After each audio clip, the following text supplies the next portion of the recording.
Assalamualaikum warahmatullahi wabarakatuh. Perkenalkan, nama saya Sahrul Sekianto dari kelas PPAC dari kelompok 5. Di sini saya akan menyampaikan materi tentang pengertian model pembelajaran. Nah, apakah model pembelajaran itu? Pengertian dari model pembelajaran adalah suatu kegiatan pembelajaran yang dirancang atau dikembangkan dengan menggunakan pola pembelajaran tertentu. Pola pembelajaran yang dimaksud dapat menggambarkan kegiatan guru dan peserta didik dalam mewujudkan kondisi belajar atau sistem lingkungan yang menyebabkan terjadinya proses belajar. Nah, pola pembelajaran menjelaskan karakteristik kegiatan yang dilakukan oleh guru peserta didik. Pola pembelajaran dikenal dengan istilah sintak menurut Bruce pada tahun 1985. Nah, model pembelajaran diartikan sebagai kerangka konseptual yang melukiskan prosedur yang sistematis dalam mengorganisasikan pengalaman belajar untuk mencapai tujuan belajar tertentu dan berfungsi sebagai perancang pembelajar dan para pengajar dalam merencanakan dan melaksanakan aktivitas pembelajaran. Untuk selanjutnya saya akan meneruskan penjelasan dari saudara Sahrul Sekianto.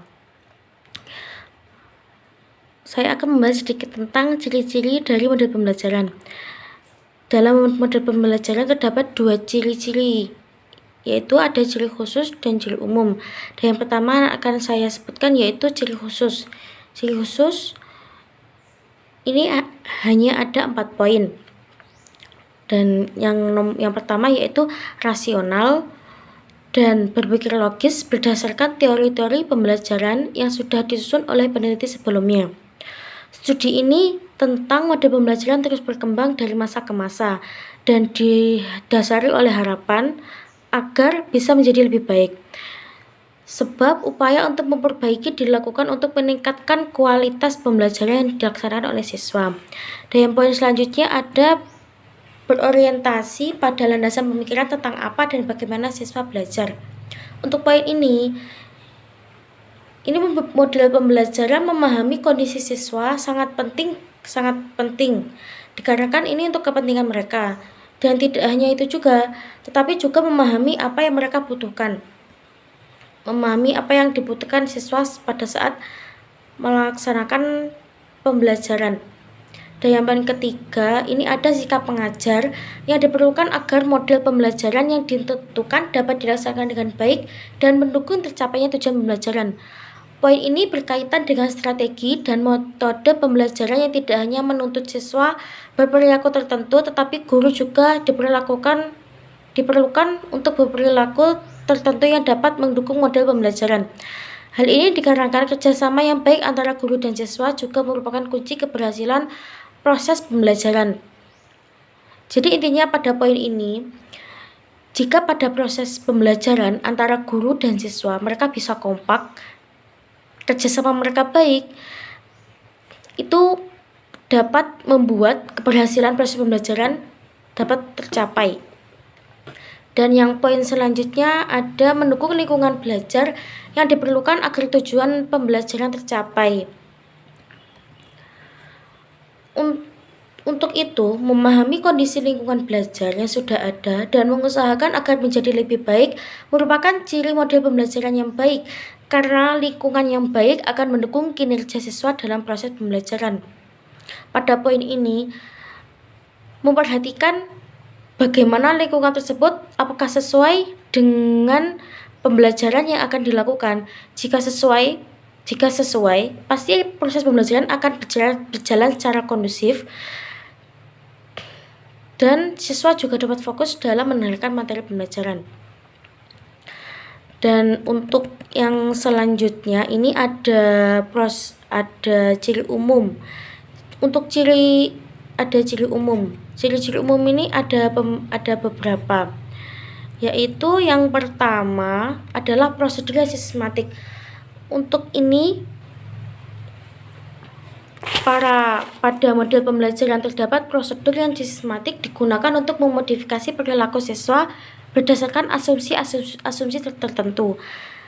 Karena model pembelajaran itu hampir sama dengan metode pembelajaran yang akan digunakan.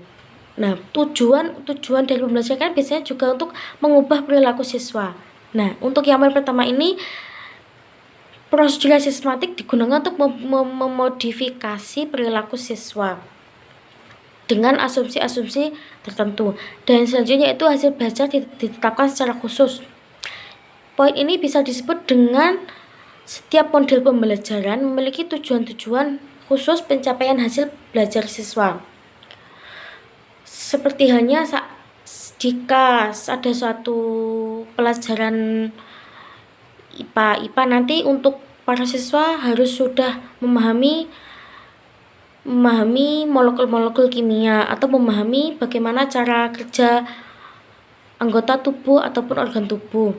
Nah, seperti itu. Dan untuk kalau seumpama mata pelajaran bahasa Inggris nanti siswa harus bisa memahami tenses, bisa menyusun kata dengan baik. Nah, kalau ada pelajaran yang lain mungkin seperti pelajaran bahasa Arab, nanti siswa harus sudah bisa memahami nahwu shorof, sudah bisa menerjemahkan ada satu kalimat ataupun dalam satu paragraf seperti itu. Dan yang poin selanjutnya yaitu ditetapkannya lingkungan belajar secara khusus. Untuk lingkungan belajar sendiri itu harus sesuai dengan model pembelajaran. Jika tidak sesuai, maka pembelajaran bisa saja tidak berjalan dengan kondusif. Nah, untuk poin selanjutnya ada ukuran keberhasilan. Poin ini menggambarkan hasil dari pembelajaran siswa yang ditunjukkan dengan perilaku yang seharusnya setelah siswa mengikuti kegiatan pembelajaran. Kan tadi untuk poin pertama, prosedur yang sistematik itu untuk memodifikasi perilaku siswa berdasarkan asumsi-asumsi tertentu. Nah, untuk yang poin 4 ini bisa dilihat ukuran keberhasilannya siswa ini setelah diajarkan ini bagaimana sikapnya, apakah dia nanti paham ataupun belum paham, seperti itu. Nah, yang untuk poin terakhir dalam ciri-ciri umum ini ada interaksi dengan lingkungan. Untuk poin ini, setiap model pembelajaran menetapkan cara yang memungkinkan untuk berinteraksi dengan lingkungan. Jadi kegiatan pembelajaran itu tidak hanya dilakukan dalam kelas saja, bisa di luar kelas seperti halnya nanti kita mengenal alam ataupun praktek membuat apa seperti itu. Nah, itu tadi ciri-ciri dari model pembelajaran. Sekian dari saya, terima kasih. Untuk materi selanjutnya yaitu model-model pembelajaran efektif. Adapun model-model pembelajaran efektif yaitu yang pertama kooperatif atau cooperative learning. Model pembelajaran kooperatif ini adalah kegiatan pembelajaran dengan cara berkelompok untuk bekerja sama, saling membantu memfokuskan konsep, menyelesaikan persoalan atau inquiry. Adapun ciri-ciri pembelajaran kooperatif yaitu bertujuan menuntaskan materi di mana dipelajari siswa dengan cara siswa belajar berkelompok secara kooperatif. Yang kedua, kelompok yang dibentuk terdiri dari siswa-siswa yang memiliki kemampuan tinggi, sedang, dan rendah. Dalam kelas terdapat siswa yang berbeda baik ras, suku, budaya, jenis kelamin. Yang keempat, penghargaan atas keberhasilan belajar yang lebih diutamakan pada kerja kelompok daripada perorangan. Kedua, pembelajaran kontekstual. Pembelajaran kontekstual ini adalah pembelajaran yang dimulai dengan sajian atau tanya jawab lisan yang terkait dengan dunia nyata kehidupan siswa sehingga akan terasa manfaat dari materi yang akan disajikan.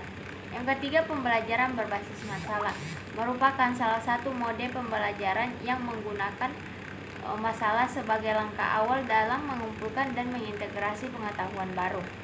Yang keempat, TGT atau Teams Game Tournament. Penerapan model ini dengan cara mengelompokkan siswa heterogen atau tugas setiap siswa bisa sama bisa berbeda. Yang kelima, pembelajaran langsung. Model pembelajaran ini dirancang langsung secara khusus untuk menunjang menunjang proses belajar siswa baik menyangkut pengetahuan prosedural maupun pengetahuan deklaratif. Yang keenam, pembelajaran secara tidak langsung. Model pembelajaran ini berpusat pada siswa. Melalui pembelajaran ini siswa lebih aktif, siswa menjadi terbiasa mengeksplor kemungkinan-kemungkinan yang terjadi dan dapat takut untuk memberikan jawaban yang tidak benar. Selanjutnya, pembelajaran berdasarkan teori. Yang pertama, model interaksi sosial. Ini didasari oleh teori belajar Gestalt.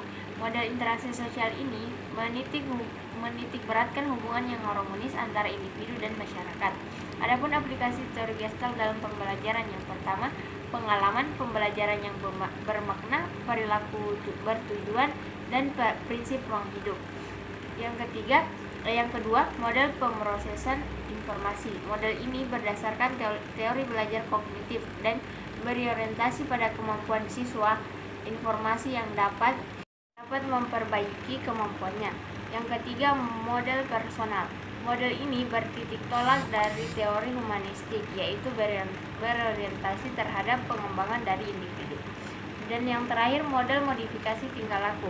Model ini bertitik tolak dari teori belajar behavioristik, yaitu bertujuan untuk mengurutkan tugas-tugas belajar dan membentuk tingkah laku dengan cara memanipulasi pemuatan.